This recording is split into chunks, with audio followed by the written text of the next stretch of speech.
से 40 साल पहले जिस जमीन पर दूर दूर तक रेत से भरा हुआ रेगिस्तान नजर आता था, यही जमीन आज 40 साल के बाद दुनिया भर में अपनी शान और शौकत के लिए जानी जाती है।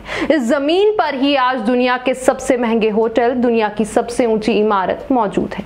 यही वो जमीन है जहां दुनिया भर के लोग घूमने के लिए जाना चाहते हैं।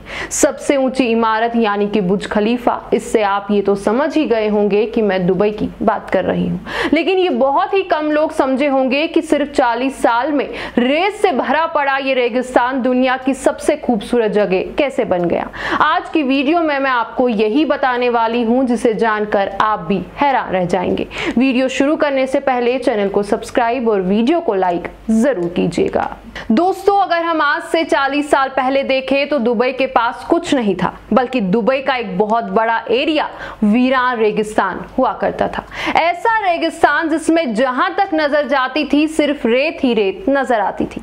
और आज यही दुबई सिर्फ अरब ही नहीं बल्कि दुनिया के बेहतरीन शहरों में गिना जाता है। और आज इसी दुबई में ऐसी ऐसी चीजें मौजूद हैं जो पूरी दुनिया में कहीं और देखने को नहीं मिलती है। ये सब आखिर कैसे मुमकिन हुआ, यही सब समझने के लिए आपको सबसे पहले दुबई की हिस्ट्री को समझना पड़ेगा।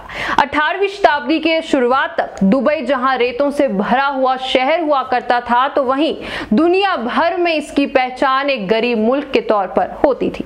क्योंकि रेत से भरा हुआ था तो इस वजह से यहाँ अनाज की बहुत कमी रहती थी और यही दुबई की कम आबादी की सबसे बड़ी वजह भी थी। 19वीं शताब्दी के शुरुआत तक यहाँ रहने वाली एक बड़ी आबादी मछली पकड़कर ही अपना गुजारा करती थी। भले ही दुबई रेतों से घिरा रहा हो, लेकिन दुबई के पास एक प्लस पॉइंट था और वो था दुनिया के मैप में दुबई की लोकेशन। दरअसल दुबई के पास से गुजरने वाले समुद्र के रास्ते कई बड़े देशों को एक दूसरे के साथ जोड़ते थे। इस समुद्र के रास्तों में ट्रैफिक बढ़ा तो यहीं से दुबई की कमाई के रास्ते खुलने लगे। दुबई के समुद्री रास्ते के इस्तेमाल को लेकर 19वीं शताब्दी के शुरुआत में ब्रिटेन ने दुबई के साथ समझौता करके इन रास्तों का इस्तेमाल बिजनेस के लिए करना शुरू कर दिया। दुबई के समुद्री रास्ते का इस्तेमाल भारत, पाकिस्तान, चीन, ईरान समेत कई देश करने लगे, क्योंकि इस रास्ते से इन देशों की पहुंच दुनिया के कई देशों तक आसान हो गई। मछली पर पलने वाला दुबई ट्रेड की वजह से अच्छी कमाई करने लगा। उस वक्त दुबई के रूलर मखदूम बिन राशिद अल मखदूम हुआ करते थे। दरअसल इनकी पहचान एक विजनरी लीडर के तौर पर होती थी। इन्होंने ट्रेडिंग से होने वाली कमाई का इस्तेमाल इंफ्रास्ट्रक्चर को डेवलप करने पर लगाना शुरू कर दिया। यही वो दौर था जहां से दुबई का विकास होना शुरू हुआ था। लेकिन अभी दुबई को और विकसित होने के लिए एक लंबा सफर तय करना बाकी था। दुबई में साल 1950 तक ट्रेडिंग के पैसों से बोट का निर्माण किया जा चुका था। इतना ही नहीं, यहाँ इस समय तक एयरपोर्ट का निर्माण भी शुरू हो गया था। लेकिन दुबई के लिए साल 1967 बहुत ही शुभ साबित हुआ, क्योंकि इसी साल दुबई के रेगिस्तानों में तेल का पता चला था। यही वो समय था जब रेत से भरे पड़े दुबई शहर की किस्मत पलटने वाली थी। अभी तक तो दुबई सिर्फ ट्रेडिंग से ही कमाई करता था, लेकिन तेल के पता चलने के बाद इसने तेल से भी कमाई करना शुरू कर दिया। इस कमाई से यानी कि ट्रेडिंग और तेल से कमाए पैसों का इस्तेमाल दुबई ने ट्रांसपोर्ट और अन्य कई चीजों को डेवलप करने में लगाया। फिर आता है साल 1971। ये साल भी दुबई के लिए बहुत शुभ साबित हुआ, क्योंकि इसी साल दुबई ने यूनाइटेड अरब अमीरात में शामिल होने का फैसला कर लिया। यहीं से दुबई के एक मॉडर्न शहर बनने की शुरुआत हुई। वहीं दुबई के शासकों ने यह ठान लिया था कि वो कुछ भी करके दुबई को पूरी दुनिया में नंबर 1 बनाएंगे। फिर दुबई को पूरी दुनिया में नंबर 1 बनाने के लिए यहाँ के शासकों ने एक पॉलिसी बनाई, ओनली 1 एंड नंबर 1। मतलब कि दुबई में सिर्फ ऐसी चीजें बनाई जाए जो सिर्फ दुबई में ही हो, यानी कि जो पूरी दुनिया में सिर्फ एक ही हो, या अगर वो चीज कहीं और हो भी लेकिन फिर भी वो चीज दुबई की ही मशहूर हो।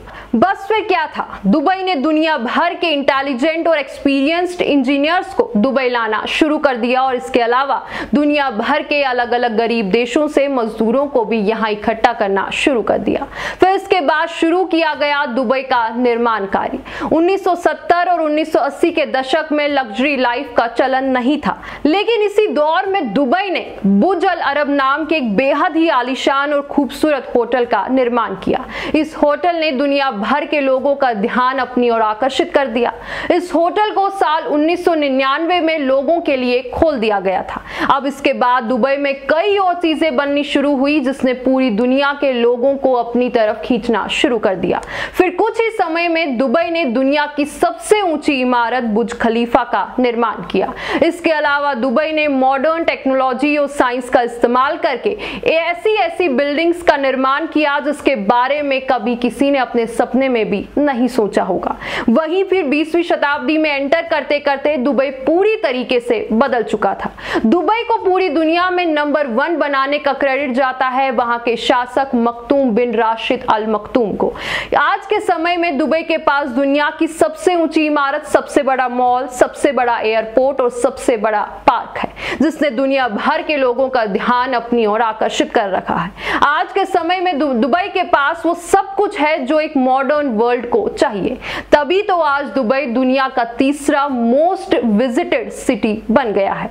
वहीं हमने आपको पहले भी बताया था कि दुबई पहले सिर्फ ट्रेडिंग और तेल पर पूरी तरह से निर्भर था, लेकिन आपको ये जानकर बेहद हैरानी होगी कि आज दुबई सिर्फ 5% से भी कम तेल से होने वाली कमाई पर निर्भर है। इसकी वजह यह है कि आज दुबई की कमाई का सबसे बड़ा जरिया टूरिज्म है और साथ ही ट्रेडिंग भी है। वहीं आपको ये भी बता दें कि दुबई शहर के दुनिया भर में मशहूर होने की वजह यह भी है कि ये दुनिया को ये बताने में कामयाब रहा है कि लग्जरी का मतलब सिर्फ दुबई ही है। दुनिया भर के ज्यादातर लोग दुबई दुनिया की सबसे ऊंची इमारत बुर्ज खलीफा को देखने के लिए आते हैं। ये है पूरी कहानी कि कैसे रेत से भरे पड़े इस रेगिस्तान पर दुबई जैसा मॉडर्न शहर बना जिसे आज दुनिया भर में यहाँ की ऊंची ऊंची इमारतों, होटल्स के लिए जाना जाता है।